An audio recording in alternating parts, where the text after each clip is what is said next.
A famine-stricken winter month. My mother stripped the cotton from the refugees' padded jackets, and with tears in her eyes, made one for me and one for my brother. My mother was never one to play favorites, but this one time, she gave the softest, fluffiest jacket to me. My sister is frail. She needs to be warm to survive the winter. My brother stood in the shadows of the oil lamp saying nothing. He never competed with me for anything. Until that night, after mother had fallen asleep. He stood by the drafty bed and whispered to me, "Shui, I like your jacket. Will you give it to me?" Though I was reluctant, I had no choice but to let him take it. Later, my brother, wearing that jacket, froze to death on the warmest winter night of that year. He was curled up in the corner of the woodshed, his body as hard as a stone. Mother lunged at him like a madwoman, trembling as she used scissors to cut open the jacket. Clumps of willow catkins flew through the cold wind, filling the courtyard. She held my brother, crying until she nearly fainted. "Why did you wear your sister's jacket? This jacket is a death sentence." I stood in the swirling catkins, my blood running cold. She buried my brother next to father and my younger brother's graves. My children's father. Blame me for failing to protect the family's last legacy. Remember, your life was given to you by your brother. Live well for his sake. That same day, mother dug out the last of the family's food and used red pigment to write a line on the floor at my feet. The remaining grain isn't enough for two to survive the winter. If mother dies, you can live. When I looked up, mother was already gone. I hugged mother's body and cried until I lost consciousness. The bone-chilling cold seeped into my very marrow. When I opened my eyes again, there was no musty smell of old jackets on my nose, but the familiar scent of gardenias. Sunlight shone through the window lattice onto the daybed. Outside, a familiar scolding voice drifted in. "You servants, listen to me well. Our Chung family is not short on silver, and certainly not short on food. For these leftovers from last night, throw them away if you want. Don't be stingy. Meat. Mother is going to throw away the meat? No, absolutely not. That's life itself." That was meat I hadn't seen in 2 lifetimes. "Mother, what are you doing? This is meat. How can you just throw it away?" That winter of the famine, I didn't even dare to drink an extra mouthful of rice porridge, seeing this glistening piece of braised pork in the bowl. My mouth watered uncontrollably. I grabbed the piece of meat and bit into it hard. It was a taste I hadn't experienced in 2 lifetimes. Mother was startled by my behavior, rushing over to snatch the meat from my hand. "Shui, what's wrong with you? This is leftover meat meant for the dog's bowl. You can't eat it." I put down the meat, my eyes filled with tears, clutching her wrist tightly. The moment I felt her body heat at my fingertips, I dared to believe. Mother is still alive, and I am still alive too. I looked into her eyes and said every word with absolute clarity. "Mother, listen to me. In a month there will be a snow disaster. The heavy snow will fall for 3 whole months. All the roads will be buried by snow. The villagers will starve or freeze to death because of this snow. By then, rice will be more expensive than gold, and all the silver in our house will be useless. Surely this child. How has she changed so much?" Hearing this, everyone in the courtyard looked at me with strange expressions. The young mistress must be having a nightmare or is possessed, talking nonsense with her eyes wide open. "You all leave now." Mother's expression also changed. "Everyone get out. Don't let anyone else in." She dragged me into the room and locked the door behind us. If what Shui says is true, then the Chung family is truly in grave danger. "Shui, what you said, is it true? Is everything you said true? Is all this true?" "Yes, Mother. Everything I said is absolutely true." I sat on the edge of the bed and recounted every tragedy from my past life, spilling it all out word by word. After the snow disaster came 3 years of famine. People were starving everywhere. My uncle would lead refugees to loot our house, hurrying them up, taking everything of value, and leaving not a single grain of food behind, even right in front of father. Bullied my baby brother who was still nursing. They locked our whole family in the woodshed to starve to death. And that future top scholar she had such high hopes for was actually a complete hypocrite. He never looked down on me as a merchant's daughter. He only cared about our family's silver. During the famine, he sold me off for 3 flatbreads, selling me to a human trafficker just to get some food. For the mistress he kept on the side. My father stood outside the door, shaking with rage. The Zou family boy would treat you like this? And he calls himself a scholar. How shameless. Your mother and I were even discussing giving you our shop and 100,000 taels of silver as your dowry. My father grew angrier as he spoke, grabbing the wine pot from the table and smashing it hard on the ground. Porcelain shards scattered everywhere, and wine splashed all over the wall. Mother quickly stepped forward, pressing her hand to his chest to help him breathe. Maybe what Shuli said hasn't happened yet. Perhaps she just had a nightmare and is talking nonsense. Besides, the young man has passed the provincial exam and might even become the top scholar in the future. How can we break off this good marriage? Just because of a few words from Shuli? Shuli is usually such a well-behaved child. Why is she talking such nonsense today? We mustn't ruin his future. Hearing this, I shook my head urgently. I will never marry him. He, a scholar, considers himself superior and has never looked up to me, a merchant's daughter. Marrying him would only bring me endless suffering. In my past life, I was blinded by his handsome face, spending money like water for Zou Wen Qian, and swearing I would marry no one else. Shaolang, this 100,000 taels of silver is my entire dowry. As long as you agree, I, Cheng Shuli, will marry no one but you in this life. A merchant's daughter is truly vulgar, obsessed with money. If it weren't for my family's poverty, why would I suffer such humiliation? If I were to refuse again, it would seem heartless. Be a poor scholar, while claiming to look down on merchant families, still endured the humiliation to marry me for my 100,000 taels of silver. He married me, but later, when the snow disaster and famine hit, everyone was starving, and all the food in the house was gone. Who would have thought he would sell me for 3 flatbreads? Just to feed the mistress he kept on the side. If I hadn't risked my life to escape the trafficker and run home, I would have died at their hands long ago. Thinking of this, my whole body felt cold as ice. I looked toward the door.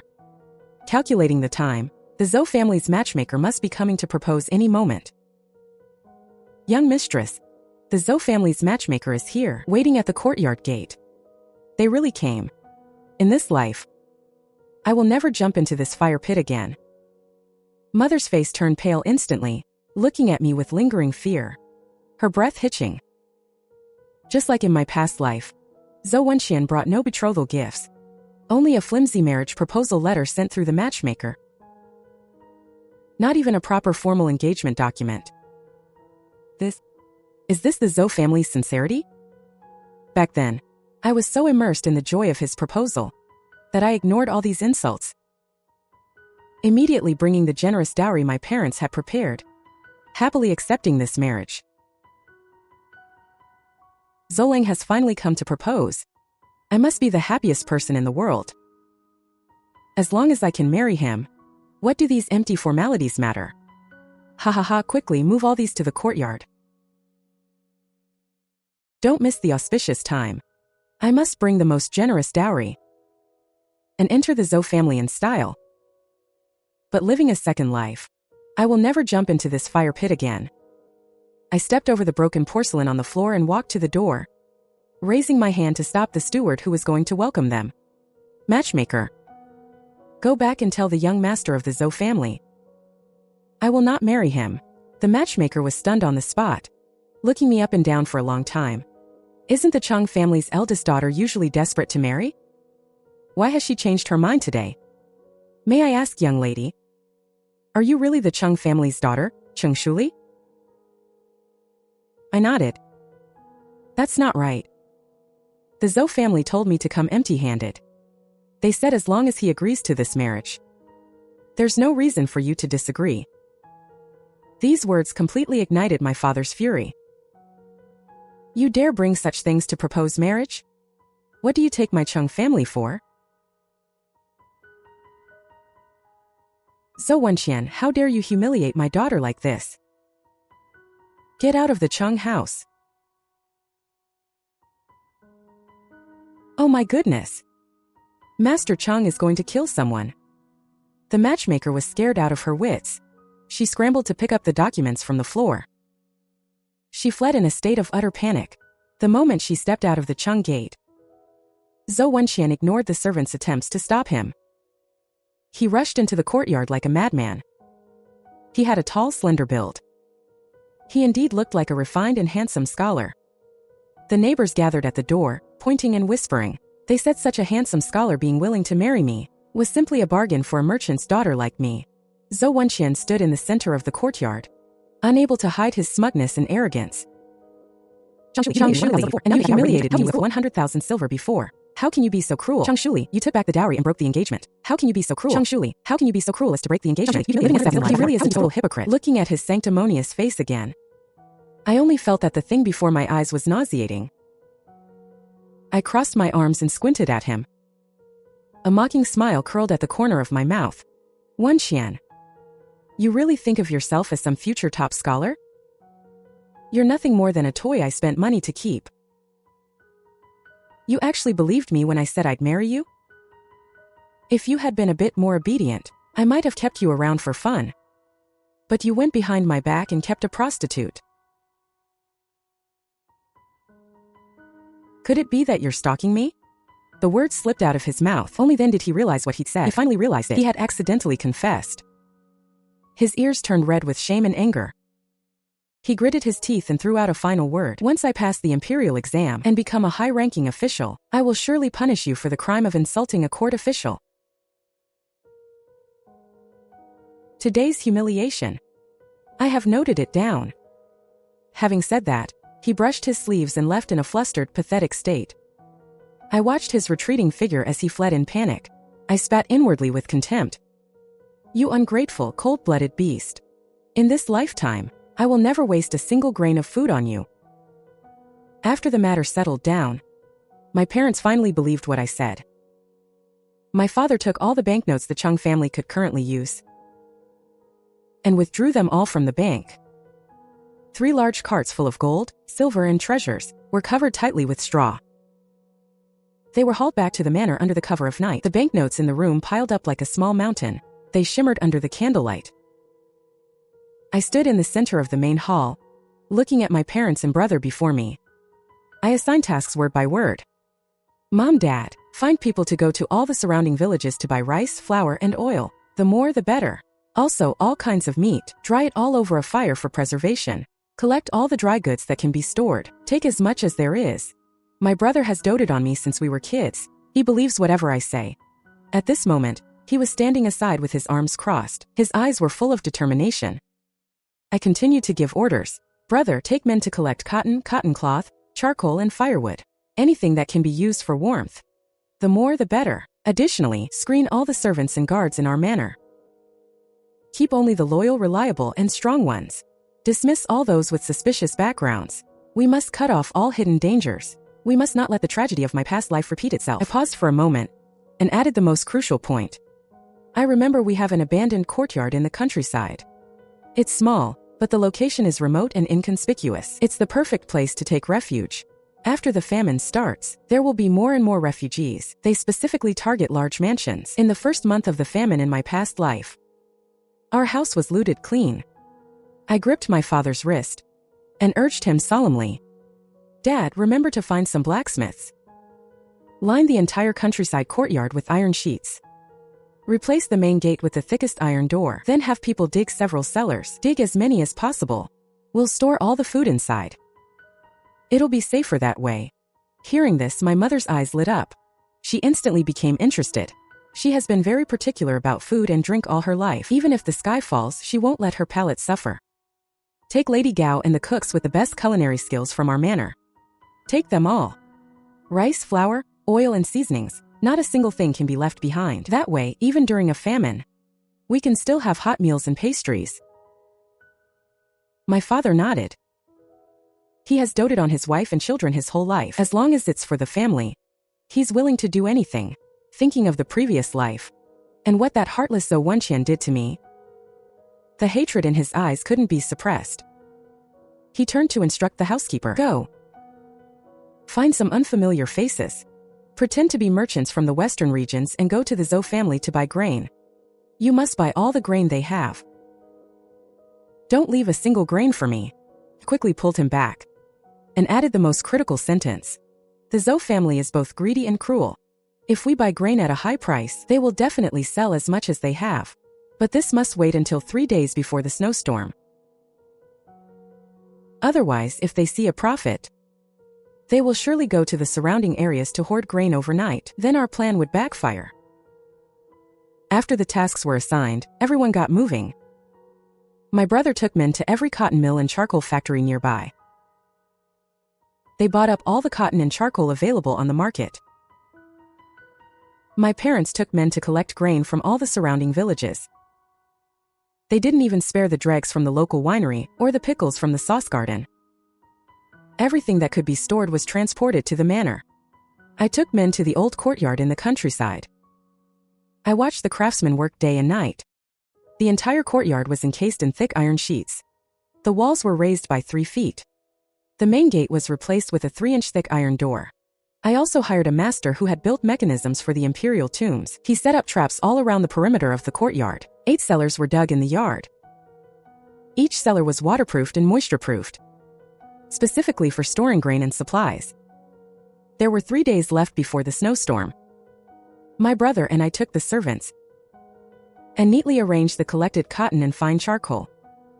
200 pounds of cotton and cotton cloth, 500 pounds of fine charcoal and firewood filled 3 whole cellars. 5 cellars were packed to the brim with grain and cured meat.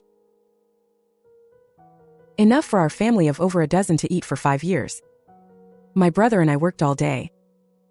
Before finally locking the door of the last cellar, I wiped the sweat from my forehead, leaned against the door, and let out a long sigh of relief. The heart that had been hanging for a month finally settled. Food and meat are easy to store in snowy weather. This time, we are finally safe.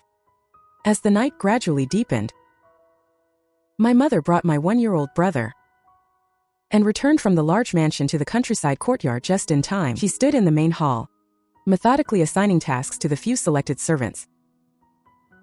These servants were carefully chosen by my brother and me. They were all veterans who had worked with my father for over a decade. Not only were they loyal to the Chung family, but each was also strong and skilled.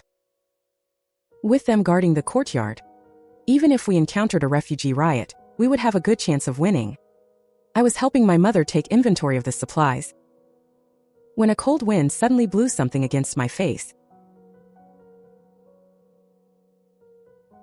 It was snow. How could there be snow? I suddenly looked up outside the door. The sky was as dark as spilled ink. Large snowflakes were already drifting down. In the blink of an eye, the stone slabs in the courtyard were covered with a thick layer of white. I paced back and forth in the courtyard, pacing anxiously. Father thought the snowstorm would come in 3 days. Does? He had gone back to the large mansion in the city to settle the remaining servants and shops. A sense of suffocation hit me. I turned and rushed into the main hall. Mom, it's snowing.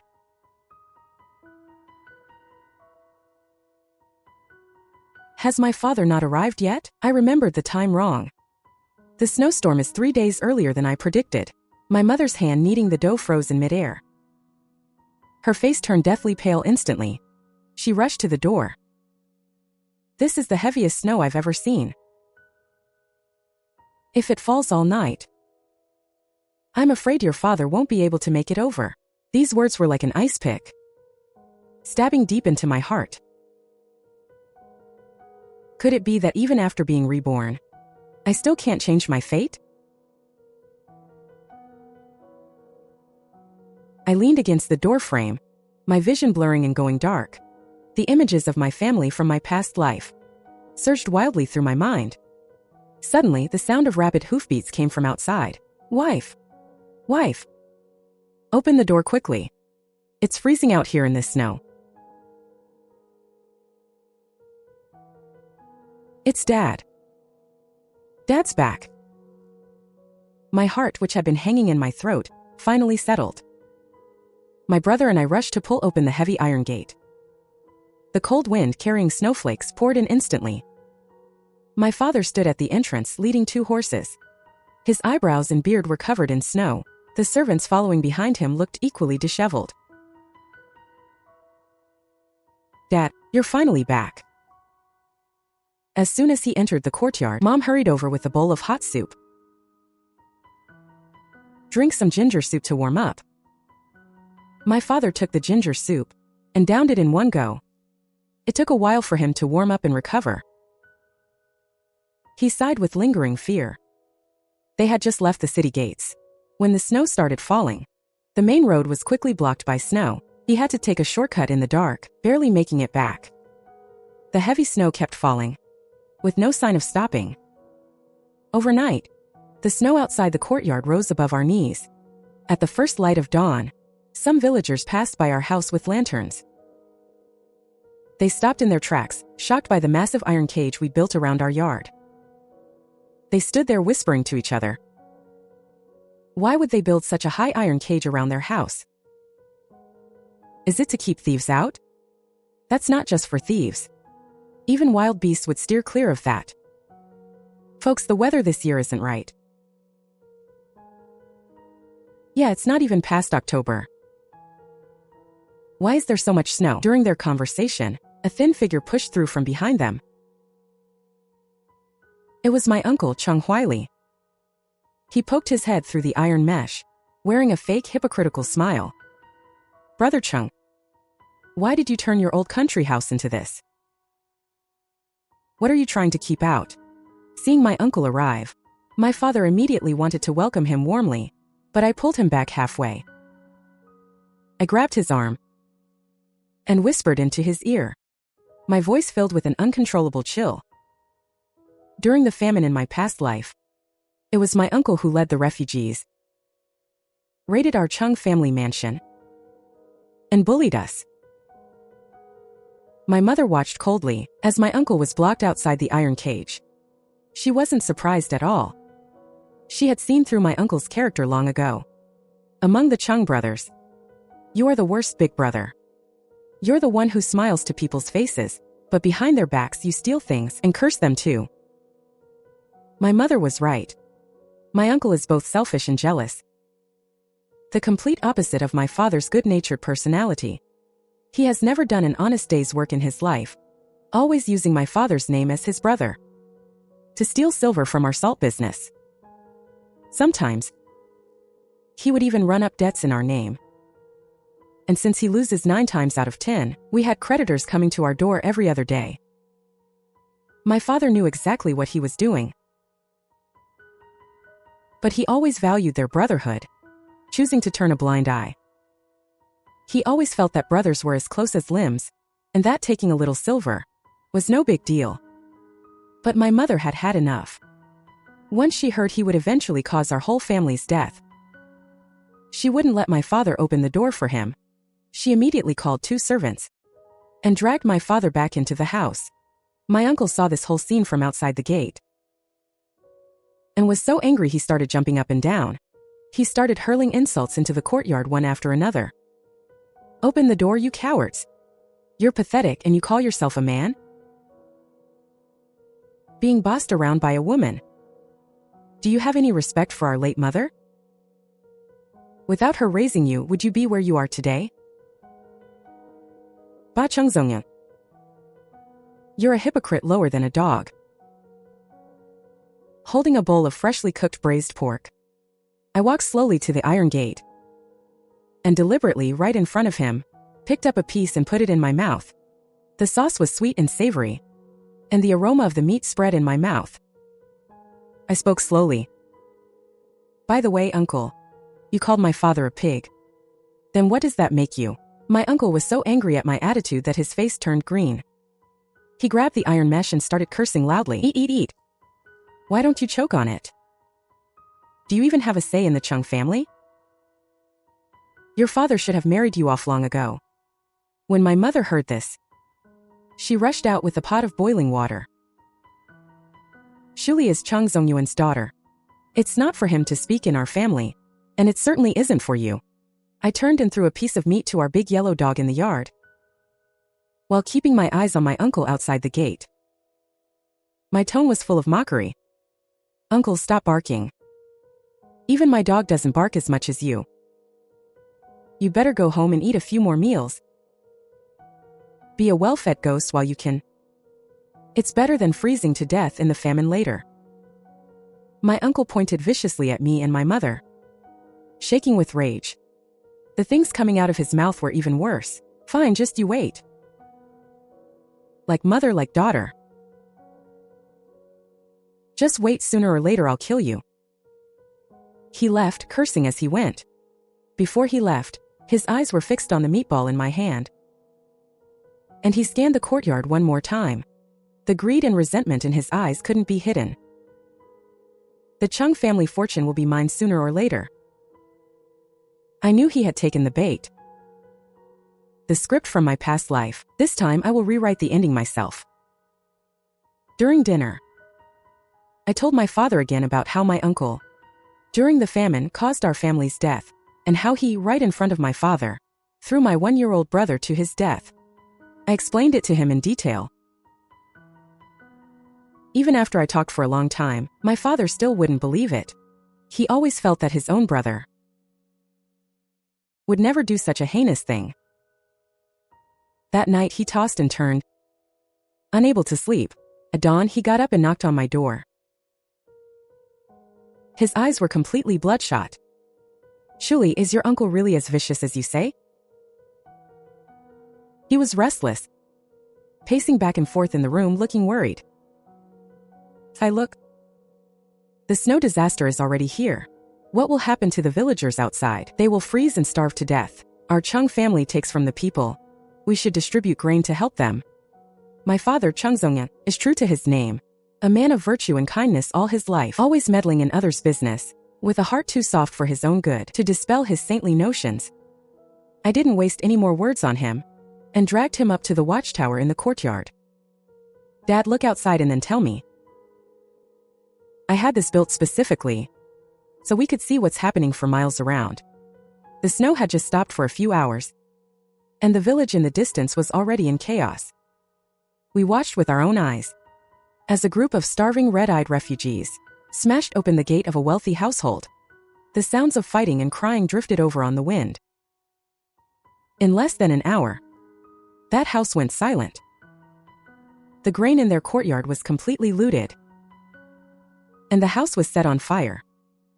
My father stood on the watchtower, his face deathly pale, unable to say a word.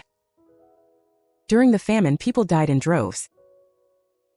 When people are starving, they act worse than animals. There's no humanity left. They were all just opportunists looking to loot during the chaos. Looting our grain wasn't enough for them. They didn't even spare my baby brother. Dad thinks they are pitiful. But what about them? They would love for our Chung family to disappear forever in this famine. After coming down from the watchtower, my father never mentioned opening the granary or helping the villagers again. He finally understood that in this sudden disaster, misplaced kindness is just pushing the whole family to their deaths. The snow had been falling for 3 days and 3 nights. When villagers passed by our gate, they were all exchanging news. The main roads are all blocked, and the canal has frozen over. Grain can't be brought in. The grain shops in town have all closed. Prices have gone up more than tenfold. We can't go on like this. Some families who sensed something was wrong have already started locking their doors and hoarding grain, but this was only the beginning. This blizzard lasted on and off for 3 whole months. The first month of the heavy snow, the streets were buried. Those sent to the granary for supplies were all trapped and died in the snow. The Imperial Disaster Relief grain was long overdue. Everyone had very limited food supplies left. In order to survive, bandits began to roam everywhere, breaking down doors and killing people, looting homes and robbing families. The second month, the snow continued to fall intermittently. Everyone had long since exhausted their remaining food and burned through all their firewood and charcoal. More and more people were dying of hunger and cold. The third month, The heavy snow finally stopped, but most of the houses in the village were buried by the snow. And the crops in the fields were all frozen to death. The long famine and the plague had only just begun. I was lost in memories of my past life. When the sound of sizzling oil came from the kitchen, my brother walked out carrying a plate of freshly roasted chicken wings. The charred, meaty aroma instantly pulled me back to reality. He handed the plate to me and ruffled my hair with his fingertips, his eyes filled with endless doting affection. "Shuli, come and eat the chicken wings your brother roasted for you. I built a coop in the yard and raised chickens for you. Soon the chicks will become hens, and the hens will lay eggs to hatch more chicks. Before the snow stops, you can eat as much chicken as you want." My mother, smelling the meat, walked over softly. She had just lulled my baby brother to sleep, a gentle smile on her face. Our family gathered around the charcoal brazier, eating hot roasted chicken wings, listening to the howling wind outside, feeling incredibly secure. The snow in the yard piled up higher and higher. My father and the servants took turns clearing the snow, terrified that the weight would collapse the roof. Days passed by just like that. The first round of the blizzard finally ended. We were safe, warm, and well-fed. The grain in our cellar was piled up like a small mountain, enough to last our family for several years. So there was no need to scrimp or save. But outside the yard, everything had completely changed. The surrounding villagers were already suffering from famine.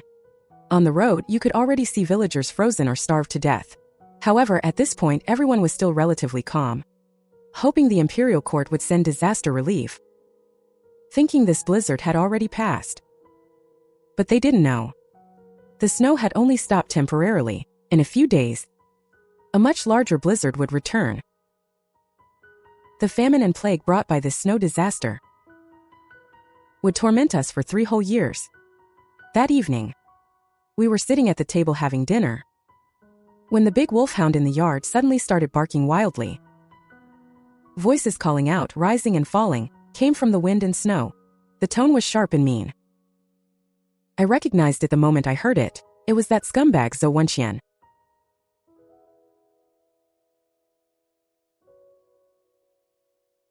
Still with that self-righteous tone, as if him deigning to be my husband was a great blessing for me. I jumped up from my stool, walked to the gate and looked out. Zou Wen Qian was holding a broken lantern, standing outside the gate. Not only did he come himself, but he brought his whole family, even the courtesan he kept on the side. In the snowy sky, Lu Shiro was wrapped in a thin black cloak, hiding behind Zou Wen Qian, swaying as if she might collapse. The lantern in her hand flickered, making her face look even more pitiful. A gust of wind blew by, and her body went limp, suddenly falling into Zou Wen Qian's arms. The man's face turned pale with concern, and he quickly took off his own cloak, wrapping it around her. "Jiro, I've wronged you." Lu Shiro leaned into his arms, her voice delicate and tearful. "As long as I have you, Zoleng, no matter how bad the storm is, I am not afraid." I stood behind the door and almost threw up my lunch. No wonder his whole family was obsessed with her. Birds of a feather really do flock together. Their words were more malicious than the last. Mrs. Zou was shivering in the snow, tugging at Zou Wen Qian's arm and shouting shrilly, "Song! Didn't you say the Chung girl would do whatever you told her? Why hasn't she come to open the door for us yet?" She stared at the closed iron gate, frozen and furious from the cold, her words filled with malice. She was desperate to marry into our Zou family before. Now she's acting like a spoiled brat just to spite us. "Not marrying? Fine. Then we'll call off the engagement. Let's see who will want you after that. Even if your Chung family is rich, no one will marry a woman who's been dumped. Then I'll see how your brother can hold his head up in society. Look at how calculating she is. As if I cared about this so-called reputation. But she doesn't stop to think. If I really cared about my reputation, why would I have chased after her son and thrown money at him? Now that I don't love him anymore, let alone being dumped by his Zou family, even if Zou Wen Qian knelt down and begged me, I wouldn't spare him a second glance. Zou Wen Qian peered into the yard, spotted the slightly ajar door of the main room, and his tone hardened again. Shui, I know you're angry with me. Today I brought Shiro with me to apologize to you. When has Zou Wen Qian ever lowered his head to me? The only reason he's putting aside his pride now is because they have no food at home, and they can't hold out any longer, so he finally remembered me, the sucker. He suppressed his temper and continued to put on an act. Shui, my mother is your elder after all.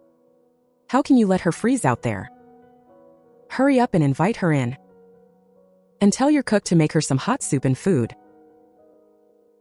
What a coincidence.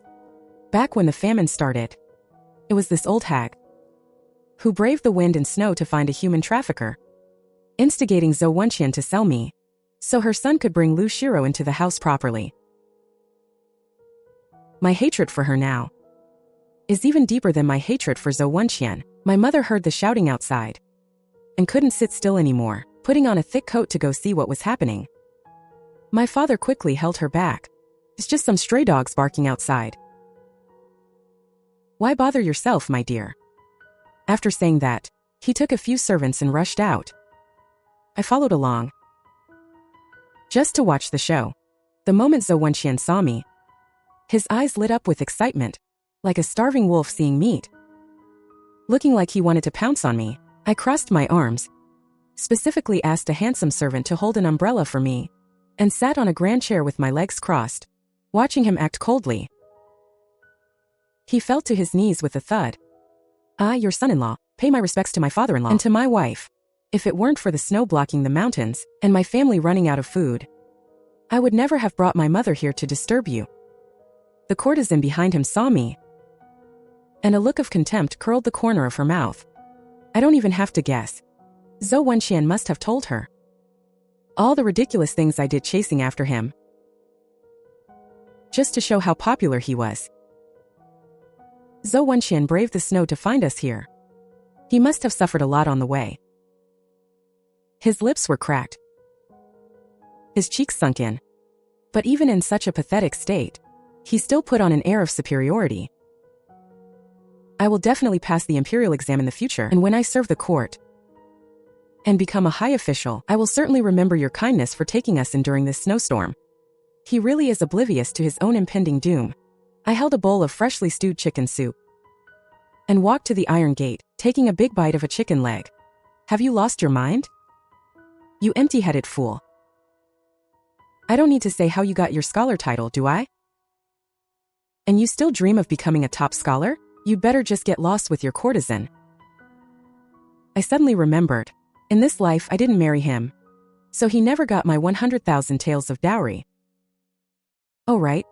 You haven't redeemed your little mistress yet, have you? You came to find me, waiting for my dowry money, so you could redeem your lover, right? I advise you to give up that idea as soon as possible. Zou Wen Qian was furious that I saw through him, and flew into a rage. He crawled up from the snow and started acting like a hooligan. We have nowhere else to go anyway. You can't just watch us die at your doorstep. He threatened us, saying they would die at our door. Thinking that if word got out, the Chung family's reputation would be ruined, I burst out laughing on the spot. You're the ones dying. And we're only losing our reputation? How could there be such a good deal in the world? I waved my hand at the people behind me. The servant who had gone to the Zou family to collect grain stepped forward. He stood by the iron gate, the one collecting grain. Siu. You arranged this on purpose, didn't you? He finally realized it. So this whole thing was a trap. He looked at me with bloodshot eyes. His tone was filled with disbelief. Why are you trying to ruin me? I may have been a bit of a playboy, but I never did anything to harm your family. How could you trick my family into giving up our grain, leaving the Zou family to beg for rice and starve in this heavy snow? Chulin, you never treated me like this before. You know as well as I do that was in the past. I looked at him, my expression completely indifferent. I even took a big sip of chicken soup, right in front of him.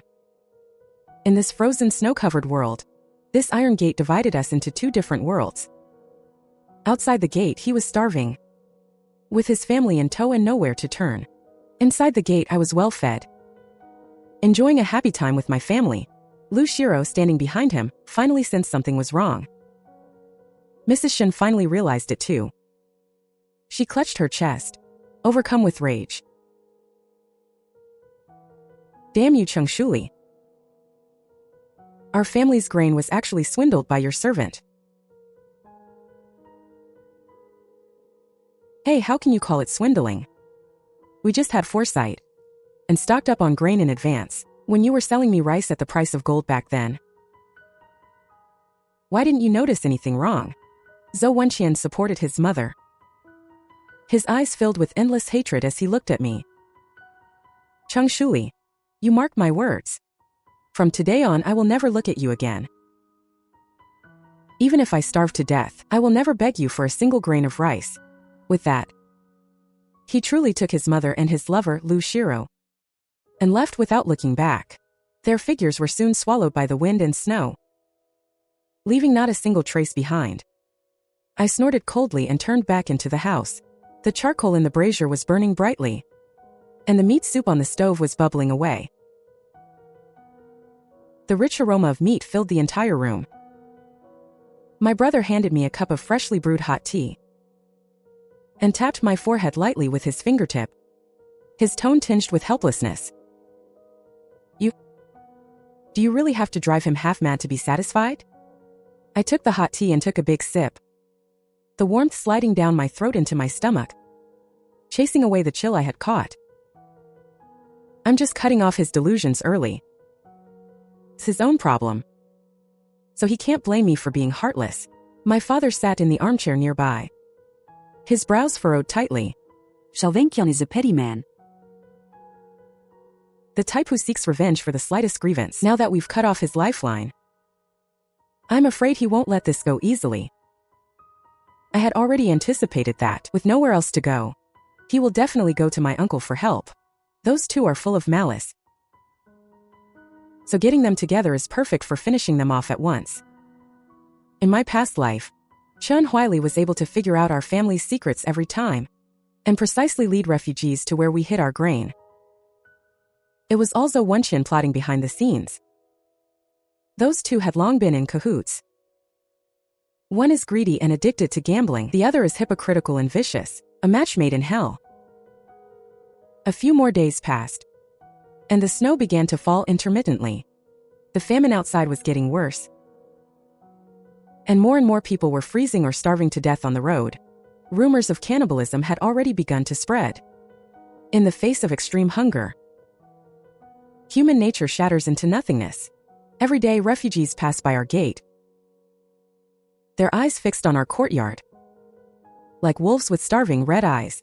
If it weren't for the thick iron sheets and the iron gate surrounding the yard, they would have already swarmed in. I had the servants take turns guarding day and night, their weapons never leaving their sides, constantly prepared for a potential attack. This morning, just as dawn was breaking, the big guard dog in the yard suddenly started barking wildly. Its barks filled with pure ferocity. I sprang up from my bed instantly, grabbed the dagger from the bedside, and rushed to the courtyard gate. Outside the gate, a massive crowd had gathered, all of them gaunt and emaciated, with fierce, hungry looks in their eyes. They were holding axes and hoes, each one looking like a desperate madman. Standing at the very front was my uncle Cheng Huili. He was holding a rock, shouting at the refugees behind him with spit flying. That's right, inside lives my brother Cheng Zongyan. He's a well-known wealthy merchant in the city. We're all about to starve to death, but they were eating delicious meat buns this morning. My fellow men, as long as we find a way to break this iron gate today, we can take all the grain and meat inside. Then everyone will be saved, and all the villagers will be saved too. Changzeng, let's see if you open the gate now. His words were like a match. instantly igniting the madness in the refugees' hearts. They started shouting, raising their weapons and smashing them against the iron gate. The deafening clanging was enough to make one's ears ache. Stones rained down on the iron-plated walls. My father heard the commotion and rushed out. Did my brother really bring people here? Seeing my uncle standing outside the gate, the last shred of hope on his face vanished instantly. Chang Huili, there is no longer any brotherhood between us. No more brotherhood. Leave now, and I will pretend I never had a brother like you. Bah, fine. You said it yourself. Who wants to be brothers with you anyway? You're just a spineless coward, bringing shame to the Chang family descendants. Don't bother being the head of the family anymore. Let me take over instead. Once this is smashed open, all the meat and grain inside will be mine. Just like in my past life. He finished speaking and raised the rock, leading the charge to smash the iron gate hard. Heroes. Everyone smash this iron cover. Once the iron cover is broken, we'll rush into the yard and grab everything. The heavy snow will definitely keep falling. For the sake of your wives and children at home, for the sake of the whole village's lives, charge. The refugees were completely driven mad by his incitement, each one rushing forward with bloodshot eyes, their axes slamming into the iron gate again and again. Sparks flew everywhere. But even after ruining a dozen axes, they hadn't managed to pry open our iron gate at all. This iron gate was something my father had spent a fortune to build. 3 inches of solid refined iron. Forget axes. Even fire couldn't burn through it.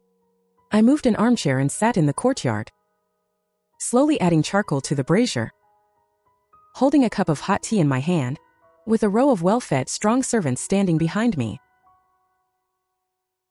I took a moment to glance outside the gate. I immediately recognized several familiar faces in the crowd. All of them the rioters who had led the charge into our house in my past life. I sneered inwardly. Heaven is truly on my side.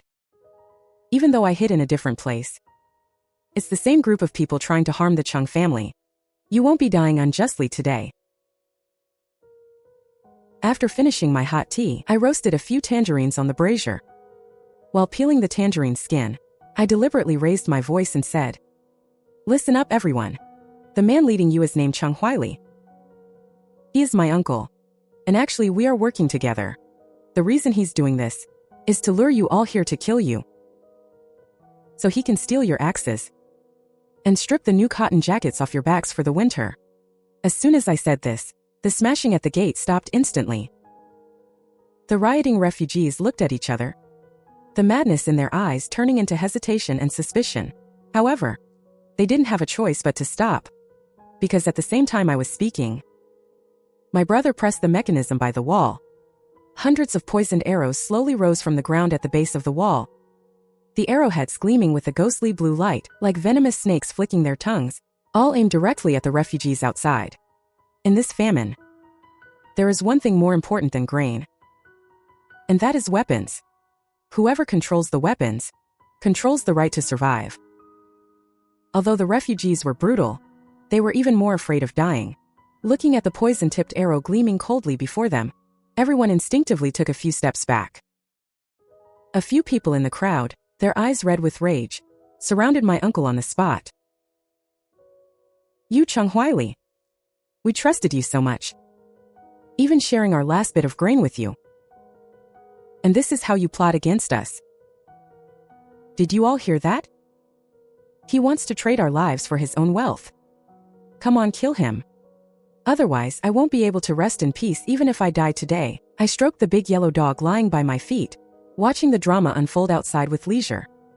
Chang Huili was surrounded by the crowd, his face deathly pale with fear. He fell to his knees with a thud, begging for mercy repeatedly. "Brothers, it's not what you think. You've misunderstood me. Don't believe him. Well, we have no grain left at home just like you. You still dare to lie to us? We gave you our last bit of life-saving grain, and you colluded with a wealthy merchant to plot against us. Such a traitorous wretch. Kill him." His excuses were as flimsy as a piece of waste paper. The enraged refugees didn't listen to a word he said. My uncle's screams carried through the wind and snow, and within moments there was silence. Seeing this scene, I felt not a ripple of emotion in my heart. He had a loyal and reliable brother in my father. And as long as he had behaved himself, he would have lived a life without worry. But he let jealousy cloud his mind, obsessed with taking control of our Chung family. Even without this famine, he would have eventually ruined himself and destroyed our entire family as well. After my uncle was killed, the refugees' anger subsided and they decided to leave. But it was already too late. I nodded at my brother. He raised his hand and pressed the trigger mechanism. In an instant, hundreds of poison-tipped arrows flew out in a dense swarm. The sound of them piercing the air shattered the silence of the snowy day. They were all the rioters who had caused my family's death in my past life. In this life, I'm just ridding the world of a menace, finishing them off ahead of time. It could even be considered a good deed for the surrounding villagers. My father stood at the door, trembling with rage. He finally believed everything I had told him. In this famine, being soft-hearted is just pushing your whole family toward death. The servants opened the iron gate, quickly cleared the scene at the entrance, and sprinkled lime on the snow to disinfect it, reinforcing the outer defenses. After this battle, the surrounding refugees never dared to target our home again. We finally had a period of peace. The snow continued to fall intermittently, but the courtyard was warm and cozy. Every day there was hot food and dishes, and the pastry chef kept making us different kinds of treats. The chickens my brother raised started laying eggs, and my little brother was growing up day by day, babbling and learning to call me sister. Our family gathered around the charcoal brazier, living a stable and secure life. One day, my father was holding my little brother who had just woken up, happily playing with him. He looked up at my mother. "My dear, let's give our youngest son a nickname. Let's hope this snow passes soon. How about we call him Panqing, hope for sunshine?" My mother smiled and shook her head. No. That name is too delicate. Sounds like a little girl's name. Why not call him Tuanzi, dumpling? For a happy reunited family. Ha ha ha. Tuanzi is a very practical name. My brother sat to the side and nearly spat out his hot tea. Tuanzi sounds even more like a girl's name. At least father's Panqing has some meaning. But your Tuanzi is just too direct. Ha ha ha. Our whole family burst into laughter. Outside, the snow was swirling and the weather was freezing, but inside it was warm and cozy. After a few rounds of drinks, my mother wiped the tears from the corners of her eyes. Her tone filled with emotion. Thanks to our daughter, our family gets to be together every day. Shuli. Think back to before the snow disaster and famine. Your father and brother were always out busy with business and never home. How long has it been since we had a reunion dinner like this? This snow disaster actually brought us all together. I looked at my smiling parents and brother, and at my little brother babbling in their arms. My nose stung and I almost shed tears. So good. In this life, they are all still here. Our family is reunited, and we will never be separated again. The snow fell intermittently for nearly 2 months. But finally on this day, the thick clouds parted, and a golden ray of light spilled in from the roof. It was the long-awaited sun. The sunlight fell on the snow, so bright it was hard to keep one's eyes open. People in the courtyard cheered. The sun is finally out. I stretched in the warm room, intending to go out into the courtyard to soak up some sun, when the maid outside suddenly ran in a hurry. "Miss, come out and look quickly. There's a doctor saving someone." Saving someone is just saving someone. What's there to see? But the person being saved is Wen Qian. These words were like a thunderbolt, startling me so much that the orange in my hand fell to the ground. I rushed to the door, looking out through the iron gate. Sure enough, outside the courtyard a handsome doctor had taken off his own coat and covered Zou Wen Qian with it. 2 months had passed, and he was nothing but skin and bones. I don't know why he collapsed in front of our house, but it certainly wasn't just a coincidence. The doctor held silver needles in his hand, concentrating on performing emergency acupuncture on Zou Wen Qian. The man looked thin, and his face showed signs of exhaustion, but there was a look of compassion in his eyes. Seeing that Zou Wen Qian was so hungry he was barely breathing, he actually used a needle to prick his own palm and fed the blood drop by drop into the scumbag's mouth. "Brother, open your mouth." I stood behind the iron gate, so shocked that the orange in my hand fell to the ground again. What kind of living bodhisattva is this? Using his own blood to save this piece of trash? I couldn't take it anymore. Ignoring the servant's attempts to stop me, I opened the iron gate and rushed out. "Stop! Don't save him!" I rushed over and grabbed the doctor's arm, trying to pull him away from Zou Wen Qian. "Don't bother, let him die." But the moment I reached out, I was stunned to discover that this living bodhisattva had, hanging from his waist, a golden token, engraved with the imperial dragon emblem and the royal surname of our dynasty. The royal surname? "Miss, what do you mean by this? Is he the emperor?" "No, he looks barely over 20.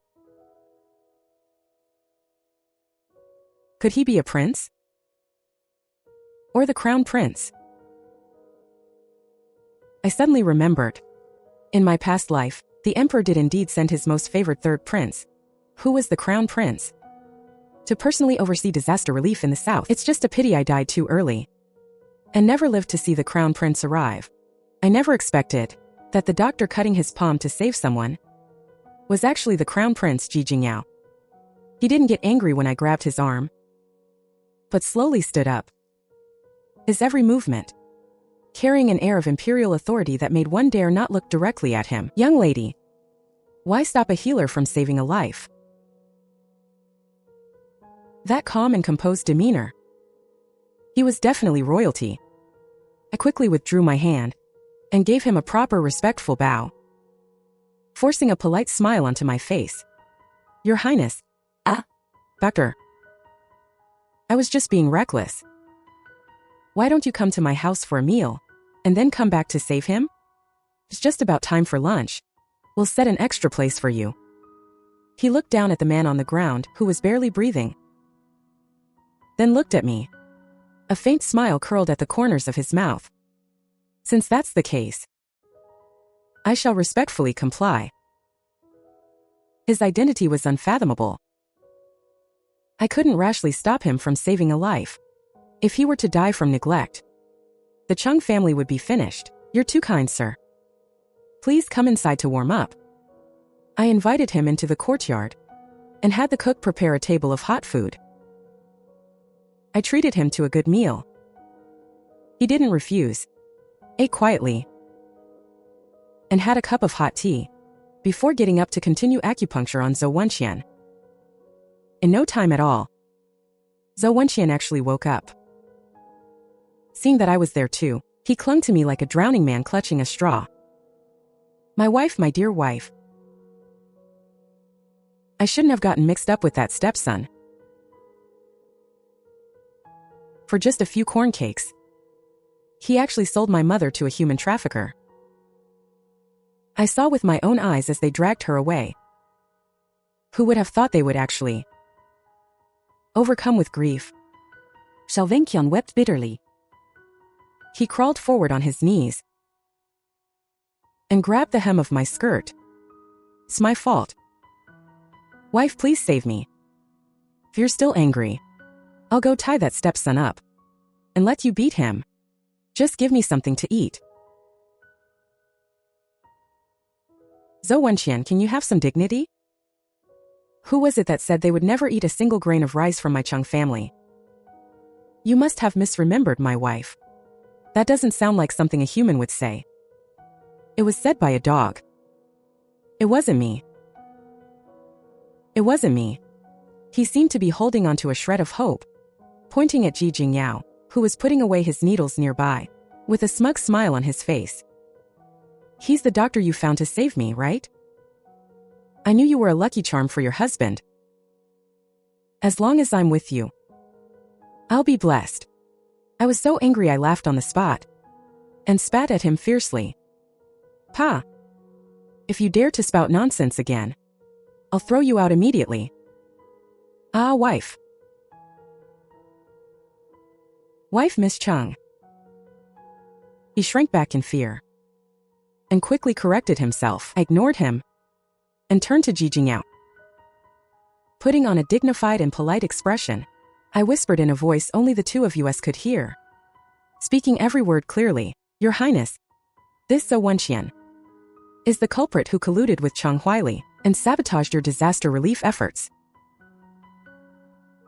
It was him? Yes, it was him. He intentionally gave the grain transport team the wrong directions. The suffering in my past life wasn't in vain. It's a good thing I have a good memory. I remember clearly. Back when I was starving in Zou Wen Qian's house, I saw my uncle come to see Zou Wen Qian late at night many times. The two of them would lock themselves in a room and whisper. They had been colluding for a long time. It was only after being reborn that I slowly figured out their schemes. No wonder Chang Huili could always figure out the Chang family's secrets in my past life. Zou Wen Qian must have told him everything about our family. The two of them conspired to destroy the Chang family and drain our assets. Zou Wen Qian plotted behind the scenes, while Chang Huili acted as the front man. They were partners in crime, doing all sorts of evil. And in my past life, when the Crown Prince led the relief team south, not only did they get lost in the snowy mountains, but they even encountered refugees and bandits, which delayed the best time for disaster relief.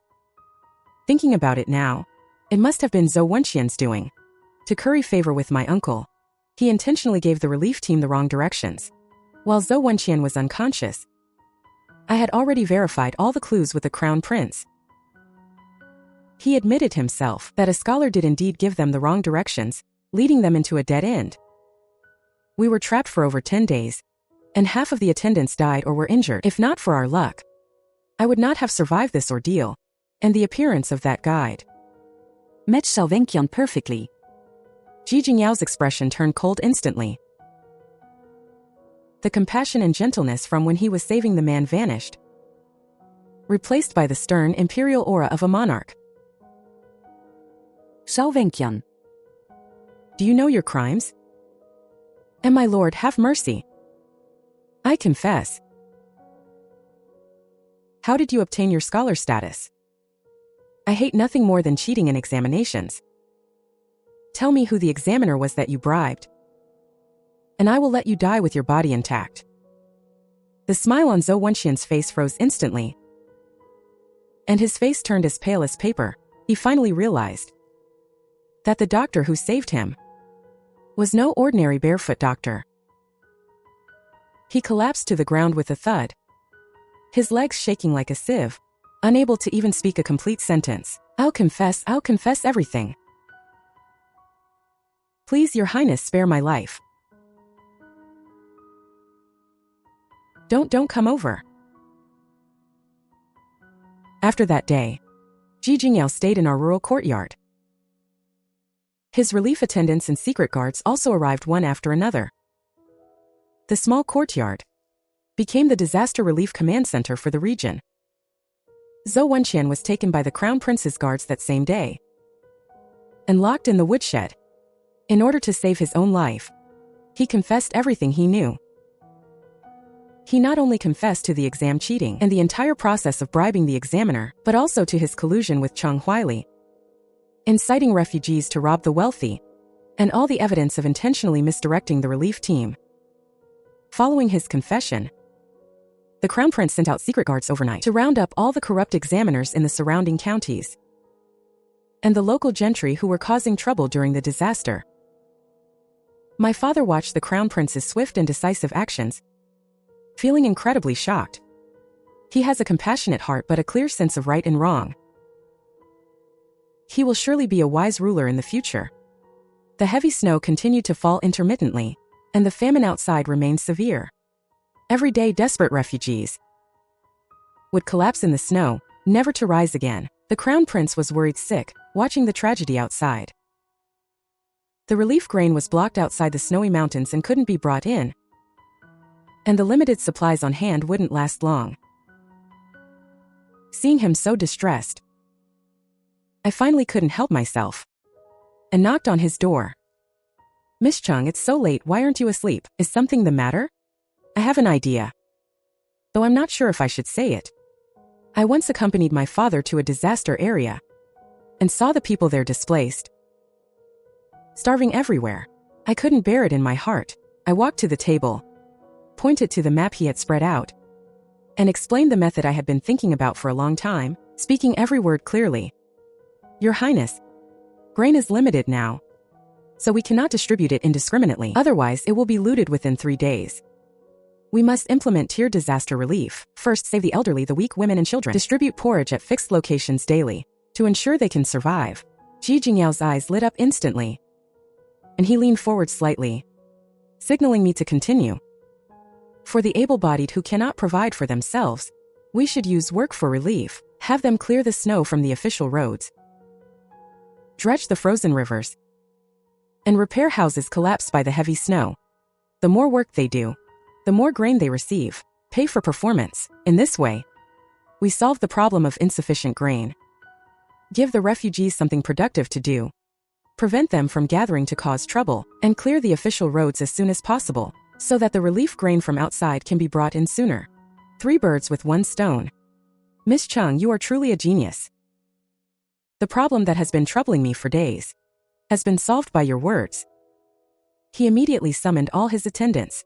We worked through the night to draft the work for relief program. At dawn, we sent people to every village to post notices. Once the plan was implemented, the results were surprisingly good. The refugees who had been wandering everywhere finally had a proper way to survive. They all flocked to sign up. No one gathered to rob or plunder anymore. Public order in the surrounding areas improved instantly.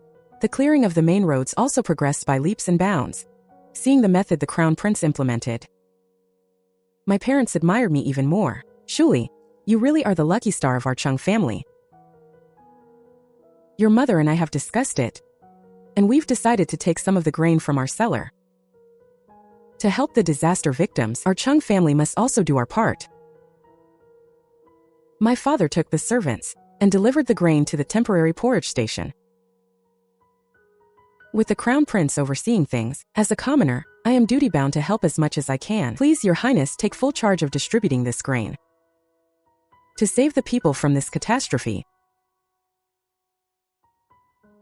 Ji Jingyao looked at my father and solemnly stood up to bow. Rise. I hear your name is Chung Zhongan. If we survive this famine safely, when I return, I will certainly report this to the Emperor and grant your Chung family a great reward. He suddenly turned to look at me standing to the side. Don't pretend to be so well behaved. I saw you trying to hold back your laughter. I couldn't help but curl the corners of my mouth, my heart filled with satisfaction. A reward, huh? I've seen plenty of money in my life, but I've never been a noble lady. Being able to earn some dignity for my parents and brother makes this rebirth worth it. Days pass one by one. Under the Work for Relief program, the roads blocked by heavy snow were quickly cleared. The Imperial Relief Grain and the army finally arrived in the city in a grand procession. A steady stream of grain and medicine was brought in. The refugees, who had been starving for months, finally had hope for survival. The heavy snow that had lasted for 3 months finally stopped completely. The famine and plague that tortured us for 3 years in my past life were gradually quelled in just 3 months. Thanks to the Crown Prince's coordination and our Chung family's help, the sun shone on the earth once again. The snow melted, and tender green grass sprouts emerged from the soil. Everything was coming back to life. Life was gradually getting better, but my mother's heart felt heavy, as if pressed by a stone. She was distracted all day long. Mother, what's wrong with you these past few days? You keep avoiding me. Shuli, come inside with me. Mother has something to tell you. With red eyes, she pulled me into the bedroom and took out a brand new cotton-padded jacket from the wardrobe. It was embroidered with an exquisite pear blossom. It was stuffed with the softest, newest cotton. Shuli, did I really do such a cruel thing to you in the previous life? Did I really give you a jacket stuffed with willow catkins? My child, how could I have been so foolish back then? Her voice trembled uncontrollably, and big tears rolled down her cheeks. If it were now, I would never do that again. Even though I know that doing so in the past life was my only choice. Seeing her look of guilt, my heart ached, and I reached out to pat her back gently. Mother, I know you did that for the greater good. And for the sake of the Chung family's lineage. I don't blame you, really. I paused, my voice also choking with emotion. Because my brother loved me very much, and he loved you too. He swapped jackets with me, trading his life for mine. He was simply telling Mother that the Chung family's lineage doesn't distinguish between men and women. I leaned on my mother's shoulder and poured out everything I had kept in my heart. My wild personality is also thanks to my brother. Since I was little, he would tell me in my ear to do whatever I liked. If I wanted to study, I should go to the private school. I smiled, but tears fell down. Back then, I also asked my brother. That was wrong, because these things didn't conform to the 3 obediences and 4 virtues for women. Do you know what my brother said? He actually said, to hell with the 3 obediences and 4 virtues. My sister doesn't need to follow these restrictive, ridiculous rules. Mother's eyes were wet and swollen. She hugged me and sobbed, her whole body trembling. She had lived her whole life for the Chung family and had been bound by her status as a merchant's wife for a lifetime. In that instant, she seemed to find her childhood self again. The girl who was sold to a human trafficker by her father, but remained stubborn and unyielding. Shuli, these few months of famine, it's like I've lived a new life. Thanks to you, we were able to survive. Just then, a muffled cry came from behind the door. Boo-hoo, my precious Shuli. Let your brother give you a hug. Is my brother a pervert? The bond between you siblings is truly enviable. Chung Shuli, we are biological siblings. Don't go falling for your own brother. That's disgusting. I was teased into laughing out loud, tears still hanging on my face, but I was laughing heartily. In your dreams. Ha ha ha. So good. My family is all standing right in front of me, safe and sound. I bowed to them and waved my hand with a smile. My emotional moment with Mother is over. Come on, let's go eat. Ji Jingyao stayed in the disaster area for another month. After arranging all the relief matters properly, he decided to set off back to the capital. Before leaving, he specifically came to see me, standing under the pear tree in the courtyard. Sunlight filtered through the branches onto him. He looked at me with a very serious expression. Chung Shuli, would you be willing to come back to the capital with me? I was stunned for a moment, then smiled and shook my head. Your Highness, I was born into a merchant family and raised in the marketplace. The high walls and deep courtyards of the capital don't suit me. I just want to stay with my family and live a peaceful life on this land. He didn't force me, just nodded, the admiration in his eyes growing deeper. Very well. I respect your choice. I will always keep a place for you in the capital. He took off the golden token at his waist and handed it to me. If you ever have any trouble in the future, just take this token and come to the capital to find me. I took it with both hands, bowed solemnly to him, and thanked him for his kindness. The Crown Prince's procession left in a grand manner. Our family's life returned to normal. Only it was already worlds apart from my past life. The imperial decree from the capital arrived. His Majesty, grateful for the Chung family's contribution to disaster relief, specially conferred upon Chung Zongwen the title of Fengi Dafu, a rank 5B official. Although it was an honorary title, it allowed our Chung family to shed our lowly merchant status. He also granted my brother a hereditary salt transport concession, taking our family business to the next level. The most surprising thing was, the emperor made an exception and granted me the title of Onren, a rank 7 noblewoman. I was specially permitted not to kneel when meeting officials and was rewarded with countless gold, silver, and silks. The whole county was in an uproar. No one expected that. The merchant's daughter who used to chase after the scholar Zou Wen Qian would become a noblewoman conferred by the imperial court. Those who used to mock me for throwing myself at Zou Wen Qian, now when they see me, all have to bow respectfully. As for Zou Wen Qian, after he was escorted back to the capital, he was charged with multiple crimes and sentenced to be executed in the autumn. The examiners who colluded with him to cheat were all dismissed and investigated, ending up with their homes confiscated and being exiled. His long-cherished dream of becoming the top scholar ultimately came to nothing. As for that Lu Shiro, a few days before Zou Wen Qian was rescued, for the sake of 2 corn cakes, she sold the sick Mrs. Shun to a human trafficker. Later, he was sold off by refugees several times. He eventually died in the famine, with no one left to look after him. Days turned into weeks, and 5 years passed in the blink of an eye. The Chung family business grew steadily, becoming the largest merchant in the region. No one dared to call us lowly merchants anymore. My brother married the local magistrate's daughter. My sister-in-law was gentle and virtuous, a perfect match for my brother. And she treated me like her own sister. The following year, she gave birth to a chubby little nephew. My mother no longer had to waste her time navigating petty household squabbles. With the money my father gave her, she opened an embroidery shop, taking in many girls who had lost their families in the famine. She taught them the craft of embroidery, giving them the skills to survive on their own and to live the lives they truly wanted. My father remained the kind-hearted man he always was, but he was no longer blindly generous. He established a public granary in the county, distributing grain during times of famine and stocking up during times of plenty. He became a widely respected philanthropist, a true benefactor. It's all thanks to you that we can finally rest easy. Using wealth for the people is the only righteous path. My little brother, Tuanzi, grew up healthy and strong, turning into a mischievous little troublemaker. Though he only ever listened to me, he followed me everywhere, calling out for his big sister. I sent him to the best private school.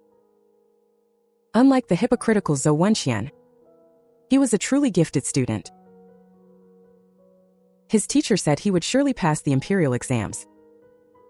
As for me, I didn't repeat my past life, trapping myself in romantic entanglements, nor did I do what others expected, marrying into a high-ranking family for status. I opened a private school for girls in the county, taking in those who wanted to learn. I taught them how to read and write, how to do math and keep accounts, teaching them that they don't need to rely on men, and that they can survive on their own merits. Occasionally, the Crown Prince would send letters, asking how I was doing. He would also visit me during his southern tours, but he never again asked me to return to the capital with him. Chung Shuli, your school is thriving. Even in the capital, I've heard of it. You are too kind, Your Highness. I just wanted to do something meaningful. The high walls of the capital are secure, but they lack the freedom of your little courtyard. I must say I envy you. We became confidants who could talk about anything. He was the high and mighty heir to the throne, and I was a merchant's daughter from the countryside, yet we shared a connection others couldn't understand. Another winter month arrived, and snow began to fall from the sky. Large, fluffy snowflakes drifted down, but they carried none of the chill of that past disaster. Our family gathered in the warm room, the meat broth in the copper pot bubbling away, the room filled with the scent of food and laughter. I leaned against the window, holding the pear wood hairpin my brother carved for me, watching the snow fill the sky outside, a smile tugging at the corners of my mouth. In my past life, I died in this very winter of famine. My family destroyed, my life ending in tragedy. In this life, I was reborn before the disaster struck. And with the memories of my past life, I rewrote the fate of my entire family. My brother walked over with a cup of warm wine, looking out the window with me. Shuli, what are you thinking about? You're so lost in thought. Your wine has gone cold. I was just thinking about how our family is together like this. Feels like a dream. Haha, you silly girl. This isn't a dream. This is the blessing of the Chung family. Silly girl, every year from now on, we will be together just like this. It's a promise. No one is allowed to leave first.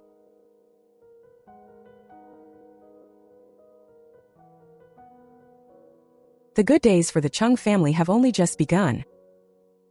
The snow continued to fall outside. The charcoal fire in the room burning bright. The warm light reflecting on our smiling faces. I know that in this life, I will never again experience that desperate winter of famine.